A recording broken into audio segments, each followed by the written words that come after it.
We have two lead stories tonight. First, the White House now says that President Trump believes he has the power to fire the man running the Russia investigation, Special Counsel Robert Mueller. That follows an FBI raid on a member of the Trump's inner circle, his personal lawyer, Michael Cohen. It was based on information from Mueller's team. We'll have a full report after the news summary. Meanwhile, the head of Facebook, Mark Zuckerberg, says his company is working with the special counsel's probe of Russian election meddling. That was one of a range of issues raised as Zuckerberg faced off with 44 members of the United States Senate today. Our Lisa Desjardins begins our coverage. For the social media maverick who's often behind the scenes, a very public lesson in scrutiny as lawmakers grilled Facebook's Mark Zuckerberg with questions. Why should we trust Facebook? I believe you have all the talent. My question is whether you have all the will. How can American consumers trust folks like your company to be caretakers of their most personal and identifiable information? The CEO of one of the internet's most dominant companies began with an apology. We didn't take a broad enough view of our responsibility, and that was a big mistake. And it was my mistake, and I'm sorry. I started Facebook, I run it, and I'm responsible for what happens here. This 1 week after Facebook revealed up to 87 million users' personal information was improperly accessed by Cambridge Analytica, a political consulting firm hired by the Trump campaign in 2016. Cambridge Analytica then used that data to direct Trump campaign content toward individual users. Facebook admits it knew about that kind of data harvesting for at least 2 years, but only addressed it last month. Today's rare joint hearing by the Senate Judiciary and Commerce Committees was just one sign of the fury over the revelations. Zuckerberg's message? His company is changing. We need to take a more proactive role and a broader view of our responsibility. It's not enough to just build tools. We need to make sure that they're used for good. At the end of the day, this is going to be something where people will measure us by our results. But that didn't satisfy senators. Bill Nelson, a Democrat from Florida, pressed Zuckerberg about why Facebook waited years to tell users about the Cambridge Analytica breach. You apologize for it, but you didn't notify them. Do you think that you have an ethical obligation to notify 87 million Facebook users? We considered it a closed case. In retrospect, that was clearly a mistake. Did anybody notify the FTC? No, Senator. Some also honed in on repeated mistakes and apologies by Facebook over the years.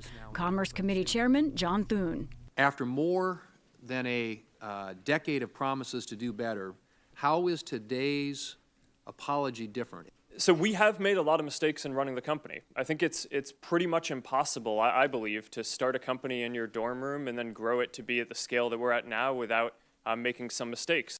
Other senators, like Minnesota's Amy Klobuchar, pushed for specific fixes. Would you support a rule that would require you to notify your users of a breach within 72 hours? Senator, that makes sense to me. This as Klobuchar and others push something called the Honest Ads Act, one of a long line of bills now focused on digital platforms like Facebook. It requires those companies to make sure no foreign interests can post campaign ads and that the public be able to see who is behind every election ad. Facebook says it's doing that now and more, launching easier ways for users to block access to their information and promising to restrict how much data any outside company can access. But as Facebook tried to look forward, senators pointed back. Connecticut's Richard Blumenthal asked about Facebook's deal with Alexander Kogan, whose app gave Cambridge Analytica its access. I want to show you the terms of service that Alexander Kogan provided to Facebook. And note for you that, in fact, Facebook was on notice that he could sell that user information. Have you seen these terms of service before? I have not. Who in Facebook was responsible for seeing those terms of service that put you on notice that that information could be sold? Senator, our app review team would be responsible for that. Has And- anyone been fired on that app review team? Senator, not because of this. Illinois Senator Dick Durbin asked about Zuckerberg's privacy. Would you be comfortable sharing with us the name of the hotel you stayed in last night?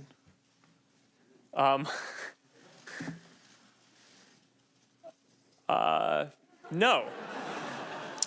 If you've messaged anybody this week, would you share with us the names of the people you've messaged?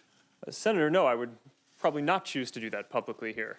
Zuckerberg was twice pressed on whether Facebook tracks users across devices and after they leave the platform. He hesitated to answer. There have been reports that Facebook can track a user's internet browsing activity even after that user has logged off of the Facebook platform. Can you confirm whether or not this is true? Senator, I want to make sure I get this accurate, so it would probably be better to have my team follow up. So you don't know? afterwards. I know that people use cookies on the internet, and that you can probably correlate activity between sessions. Zuckerberg gave more specifics on a different topic, the threat from Russia. Facebook has said that Russians sent fake campaign ads to more than 100 million Facebook users in 2016. What is Facebook doing to prevent foreign actors from interfering in U.S. elections? This is one of my top priorities in 2018, is to get this right. One of my greatest regrets in running the company is that we were slow in identifying the Russian information operations in 2016. We expected them to do a number of more traditional cyber attacks, which we did identify and notify the campaigns that they were trying to hack into them, but we were slow at identifying the type of new information operations. Zuckerberg was also pressed on if his company feeds global crisis. The UN and human rights groups accuse Facebook of allowing hateful anti-Muslim videos and other posts that facilitated violence against Rohingya Muslims in Myanmar. What's happening in Myanmar is a terrible tragedy, and we need to do more. We all agree with that. Okay. But UN investigators have blamed, you blame Facebook for playing a role in their genocide. We all agree it's terrible. How can you dedicate, and will you dedicate, the resources to make sure such hate speech is taken down within 24 hours? One is we're hiring dozens of more Burmese language content reviewers, because hate speech is very language specific. It's hard to do it without people who speak the local language. As the hearing ran into the evening, one theme was constant: Facebook's power and how it handles that power. Zuckerberg will be in Washington at least one more night. He testifies before a House committee tomorrow.